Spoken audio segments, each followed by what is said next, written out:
Nunca imaginei que, aos 45 anos, ia questionar tudo o que acreditava sobre amor e família, só porque uma noite quente me fez ver o meu filho com olhos diferentes. Chamo-me Isabel. Tenho 45 anos, sou dona de casa há mais de 20, casada com o Francisco, que tem 48. O nosso filho Pedro fez 20 anos recentemente e, desde que entrou na universidade em Coimbra, a casa ficou mais vazia. Ele estuda, trabalha a meio tempo, sai com amigos, mal aparece. No início senti um vazio enorme, como se tivesse perdido o meu propósito. Mas aos poucos habituei-me àquela liberdade nova. A mesa de jantar voltou a ser só para mim e para o Francisco, e as conversas à noite lembravam os primeiros tempos do nosso casamento em Lisboa. Mas algo não batia certo. Havia uma sombra no ar que não me deixava aproveitar aquela fase. 20 anos a viver como mãe e esposa, colocando a família acima de tudo. Acreditava que nisso estava a minha felicidade. Mas vendo o Pedro afastar-se, comecei a perguntar-me, e agora? O que vem a seguir para mim? Foi aí que as minhas amigas entraram na minha vida como um sopro de ar fresco. Conhecemo-nos no grupo de pais da escola.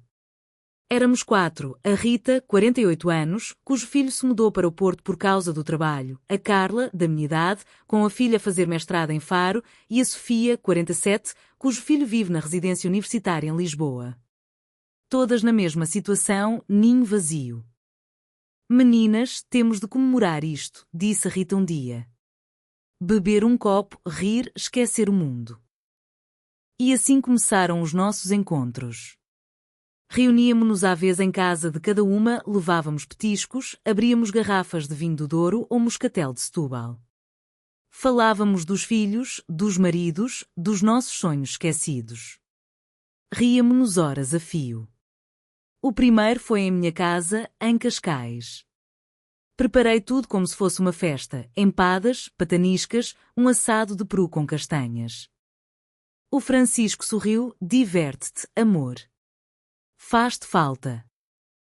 Bebemos, rimos e senti-me novamente jovem, como nos tempos de estudante em Lisboa. A noite que mudou tudo foi em casa da Rita, numa vila tranquila nos arredores de Sintra. A sala ampla estava iluminada por luz quente. A mesa cheia, rosbife, salada César, queijos variados, pastéis de massa tenra da Sofia, os famosos dela.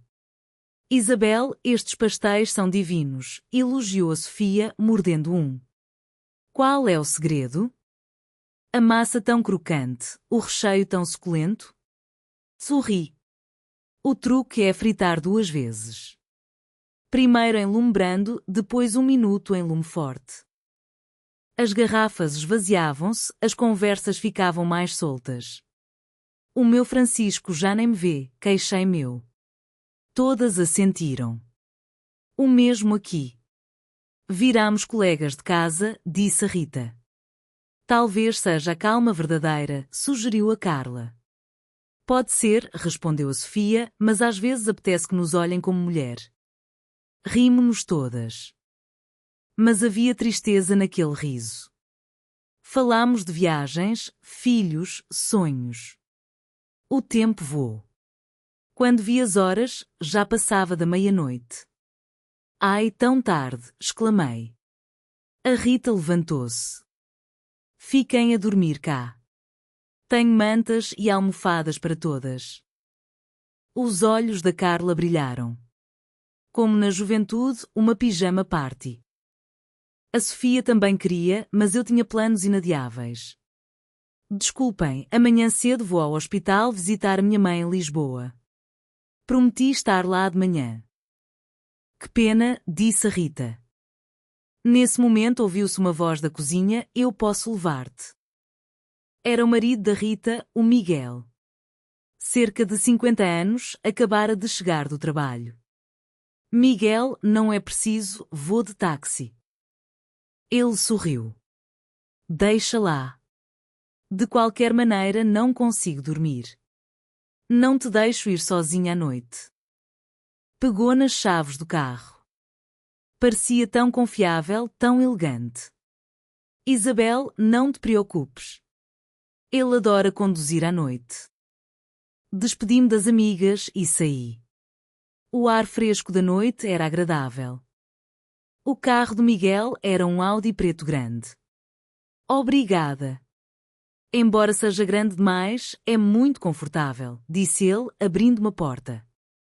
Sentei-me no banco da frente.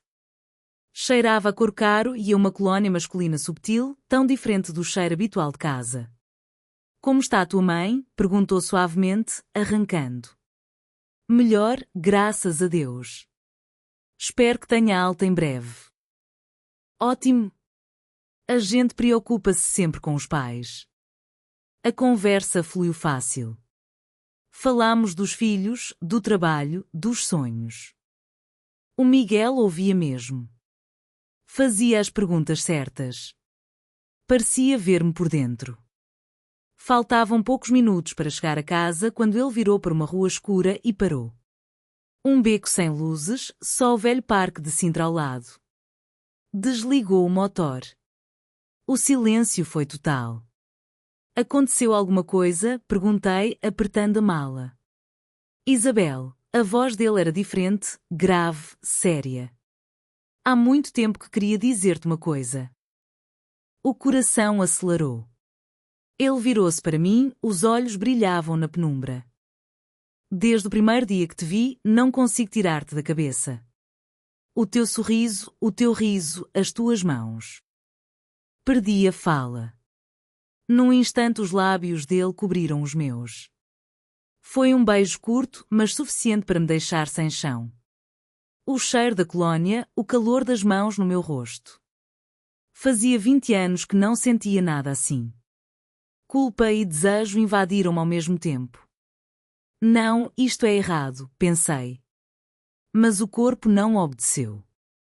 Não me afastei. Pelo contrário, aproximei-me. Isso deu-lhe coragem. A mão dele deslizou pela minha cintura, suave mas decidida. Baixou devagar o meu banco. Fiquei quase deitada, coberta pelo corpo dele. Os beijos tornaram-se mais ousados.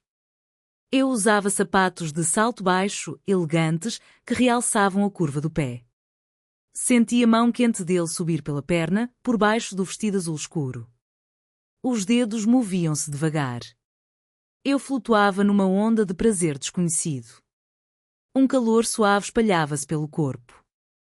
Sussurrava-me ao ouvido, Isabel, há tanto tempo que queria isto. És tão linda. A voz rouca, a ternura. Armi. Aproximei-me mais. E então ele fê-lo. Com tanta delicadeza, tanta mestria, como se tivesse sonhado com aqueles toques a vida toda. Entreguei-me completamente. Sussurrava o nome dele. Os meus dedos cravavam-se nas costas dele. Ele enterrava o nariz no meu cabelo, inspirando o meu cheiro. Não acreditava que aquilo acontecia comigo, mulher casada, mãe, mas não conseguia parar. Era demasiado bom, demasiado novo, demasiado excitante. O tempo desapareceu. Quando parámos, ofegantes de paixão, arranjámos a roupa em silêncio.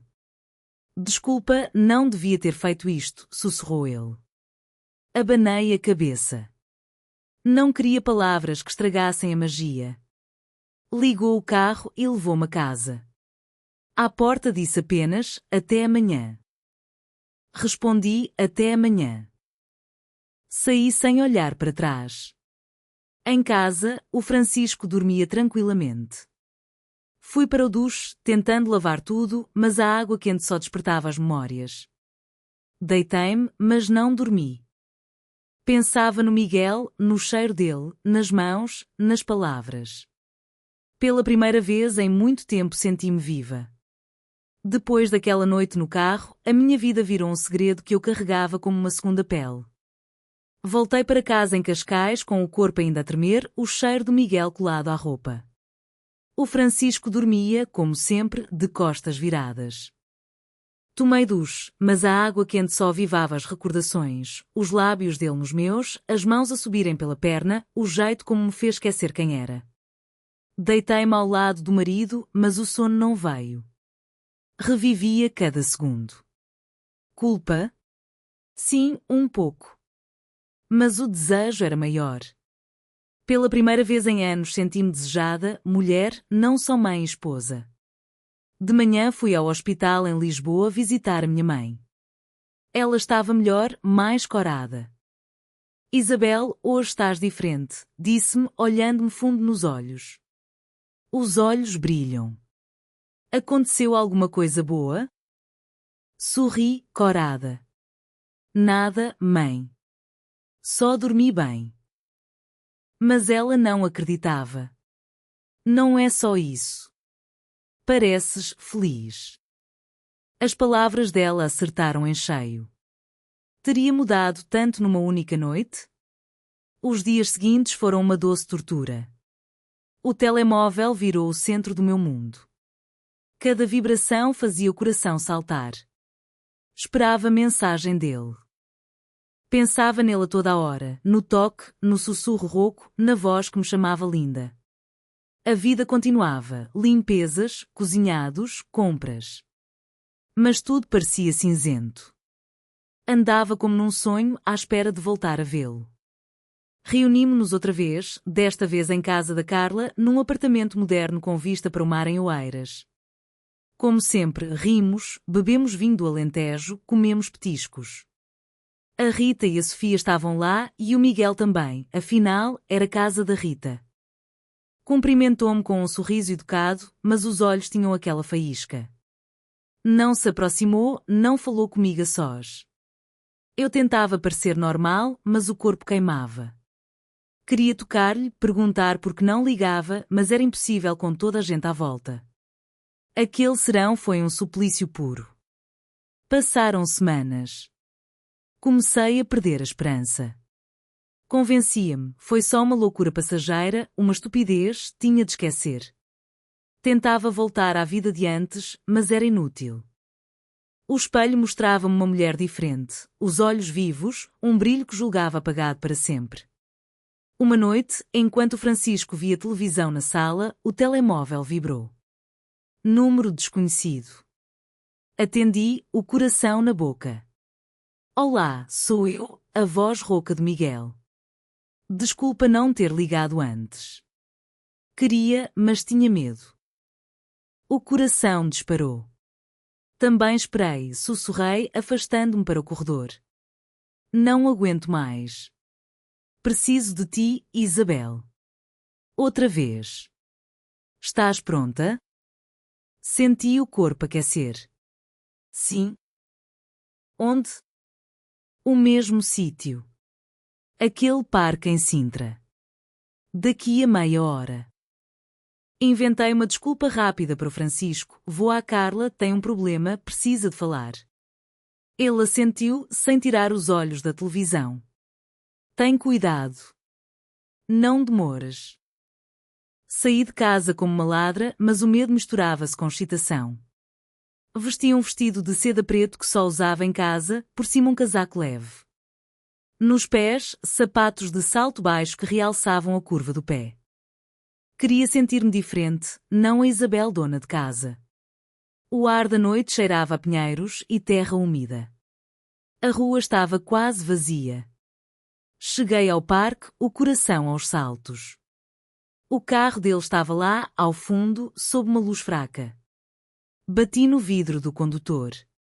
Mas a porta da frente não abriu. Em vez disso, abriu-se de trás. Olhei para dentro e gelei. Ao lado do Miguel estava outro homem. Reconheci-o imediatamente, o João, marido da Sofia. 46 anos, sempre calado, pensativo, com óculos finos e ar de professor. Isabel, olá. Não tenhas medo, entra. Olhei para o Miguel no banco da frente. Ele virou-se e sorriu. Desculpa não ter avisado, mas queria que soubesses pessoalmente. Não percebia nada. O João saiu do carro, aproximou-se. Pegou-me na mão. O toque era quente, firme. Isabel, sei que é estranho, mas tinha de ser. Gosto muito de ti. És a única mulher que vejo como verdadeira, autêntica. Fiquei sem palavras. 2 homens, maridos das minhas amigas, a dizerem aquilo. Era loucura. Mas ao mesmo tempo, inebriante. Saber que dois homens não me tiravam da cabeça. Quando aparecias nos nossos encontros, continuou João, não conseguia tirar os olhos de ti. As tuas mãos, os teus gestos, o teu riso. Curei. Ele aproximou-se mais. O Miguel e eu falámos de ti. Não conseguíamos parar. Abriu a porta de trás e estendeu-me a mão. Entra. Dei um passo. E entrei num mundo completamente novo. Subi para o banco de trás. O João sentou-se ao meu lado. O Miguel mudou para trás também. Ficámos os três apertados no banco traseiro. As colónias deles misturaram-se num aroma embriagante. A porta fechou-se. Escuridão total. Senti o João pegar na minha mão e beijá-la. Ao mesmo tempo, o Miguel tocou-me na perna. Os dedos subiram devagar por baixo do vestido de seda. Fechei os olhos. Uma mistura incrível de ternura e paixão. O João começou a abrir o meu casaco. O Miguel segurou-me os tornozelos. Deixei-me ir, queria obedecer, entregar-me às mãos deles. Quando o casaco caiu, senti o ar fresco na pele e logo depois as mãos quentes dos dois. Deixei que abrissem o vestido. Os toques tornaram-se mais ousados. E eu sabia, aquela noite ia ser diferente de todas as outras. O banco traseiro tornou-se nosso mundo naquela noite. A escuridão lá fora protegia-nos, mas dentro do carro o ar estava carregado, quase irrespirável de tanto desejo. O Miguel beijava-me com urgência, a boca faminta, as mãos a apertarem-me a cintura como se tivesse medo que eu desaparecesse. Do outro lado, o João era mais lento, mais explorador. Beijava-me o pescoço, descia pelo ombro, mordiscava a pele com uma delicadeza que me fazia gemer baixinho. Eu estava no meio dos dois, apertada, mas nunca me senti tão livre. As mãos deles encontravam-se no meu corpo como se já conhecessem cada curva. O Miguel tirou-me o vestido de seda com uma lentidão torturante, deixando beijos onde a roupa saía. O João desabotoou o sutiã, a boca dele nos meus seios fez marquear as costas. Senti os dedos do Miguel entre as minhas pernas, afastando a renda, tocando-me onde eu já estava molhada, pronta, desesperada. Isabel, és perfeita, sussurrou o Miguel, a voz rouca de desejo. O João murmurou qualquer coisa que não percebi, mas o tom era de adoração. Trocaram de lugar sem palavras.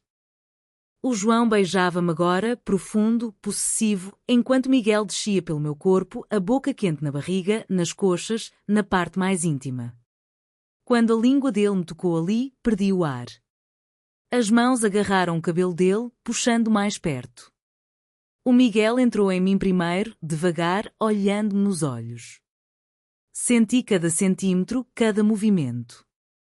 Era grande, quente, perfeito. O João beijava-me o pescoço, o peito, as mãos em todo lado, apertando, acariciando. Depois trocaram. O João era diferente, mais urgente, mais fundo.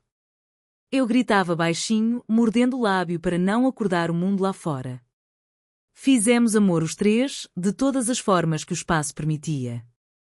Um dentro de mim enquanto o outro me beijava, me acariciava, me fazia gozar. Mãos, bocas, corpos entrelaçados. Nunca tinha sentido nada assim, prazer puro, sem limites, sem culpa no momento. Gozei 3 vezes, talvez mais. Eles também, um depois do outro, gemendo o meu nome como se fosse uma oração. Quando acabamos, ficámos ali, ofegantes, suados, abraçados no banco traseiro. O Miguel acariciava-me o cabelo. O João beijava-me o ombro. Isto foi além de tudo o que imaginei, disse Miguel, a voz ainda rouca. Nunca pensei que fosse possível sentir tanto, respondeu João, a mão na minha coxa. Eu não falava. Só sentia. O corpo dorido de prazer, a alma cheia de algo proibido e delicioso. Culpa? Viria depois. Naquele momento só havia nós três. Arrancámos a roupa devagar, arranjámo-nos como pudemos. O Miguel levou-me a casa. No caminho ninguém falou. Só trocávamos olhares pelo retrovisor. À porta, o João, que seguira no carro dele, esperava. Beijou-me a testa. Até muito breve. O Miguel sussurrou: não consigo ficar sem ti. Agora menos ainda. Entrei em casa. O Francisco dormia. Tomei outro duche, mas desta vez não queria lavar nada. Queria guardar o cheiro deles na pele. Deitei-me, o corpo ainda a pulsar. Pensei: o que fiz? Mas o sorriso não saía do rosto. Nos dias seguintes, as mensagens chegavam dos dois. Separadas, mas com o mesmo fogo, saudades, desejo, promessas de mais. As nossas reuniões de amigas continuavam. Eu olhava para a Rita e a Sofia e sentia o coração apertar. Elas não sabiam. Sorriam, contavam histórias dos maridos. Eu sorria de volta, mas dentro de mim tudo queimava. Uma noite, a Sofia disse: o João anda estranho. Mais carinhoso, mas distante ao mesmo tempo. A Rita riu-se, o Miguel também. Parece que tem um segredo. Eu bebi o vinho de um gole. O segredo era eu. E eu já não queria parar. Queria mais. Mais deles. Mais daquilo que me fazia sentir viva. Mesmo sabendo que, mais cedo ou mais tarde, tudo ia explodir. E quando explodisse, não havia volta. Os meses que se seguiram foram um vendaval que me engoliu sem dó e eu deixei-me levar, sabendo que estava a destruir tudo o que mais amava na vida. Depois daquela noite no carro com os dois, voltei para casa em Cascais com o corpo ainda a pulsar e a alma em fogo. O Francisco dormia, como sempre, sem imaginar nada. Tomei duche, mas não queria lavar o cheiro deles, queria guardá-lo. Deitei-me e revivi cada toque, cada sussurro, cada movimento. Dois homens, maridos das minhas melhores amigas, a desejarem-me como se eu fosse a única mulher no mundo. No dia seguinte, as mensagens chegaram dos dois. Separadas, mas com o mesmo fogo, saudades, desejo, promessas de mais. O Miguel: não consigo parar de pensar em ti. Foi a noite da minha vida. O João: Isabel, foste incrível. Quero repetir. Eu respondia aos dois. Marcava encontros. Às vezes com um, às vezes com o outro. Às vezes, os três juntos, em quartos de hotel discretos na Ericeira ou em apartamentos alugados em Lisboa. Cada vez era mais intenso. Aprendi coisas sobre o meu corpo que nunca imaginei. Gozava como nunca gozara com o Francisco. Sentia-me desejada, poderosa, viva. Mas a culpa chegava sempre depois, como uma onda fria. Olhava para o Francisco ao jantar, via-o sorrir, perguntar pelo meu dia e odiava-me. Ele era bom marido. Estável. Carinhoso à maneira dele. Mas já não me via como mulher. E eu precisava disso. As nossas reuniões de amigas continuavam. Eu sentava-me à mesa com a Rita e a Sofia, bebia vinho, ria das histórias delas. Mas por dentro tremia. Elas falavam dos maridos, o Miguel anda mais carinhoso ultimamente. O João também parece outro homem. Eu sorria, assentia. O segredo queimava-me a garganta. Uma noite, a Sofia disse: Isabel, estás diferente. Mais bonita. Mais feliz. Aconteceu alguma coisa? Curei. Nada. Só cuido mais de mim. Mas os olhos dela demoraram-se nos meus. O Francisco também reparou. Estás radiante, amor. Gosto de te ver assim. Sorria para ele, beijava-o. Mas à noite sonhava com eles. O Miguel começou a falar sério: deixa o Francisco. Vamos viver juntos. Eu divorcio-me. O João dizia o mesmo: não aguento dividir-te. Quero-te só para mim. Eu entrava em pânico. Não posso. A família, as amigas, tudo desmorona. Mas continuava. Não conseguia parar. Até ao dia em que desmoronou tudo. Era uma sexta-feira de outono. Recebi uma mensagem da Rita: Isabel, podemos falar? Vem à minha casa em Sintra. Sozinha. Fui, o coração apertado. Quando cheguei, a Rita, a Carla e a Sofia estavam lá. Sentadas na sala. Rostos sérios. A Rita tinha o telemóvel na mão. Recebi mensagens anónimas. Fotos. Conversas. Do Miguel, contigo. Olhei para a Sofia. Ela assentiu, olhos cheios de lágrimas.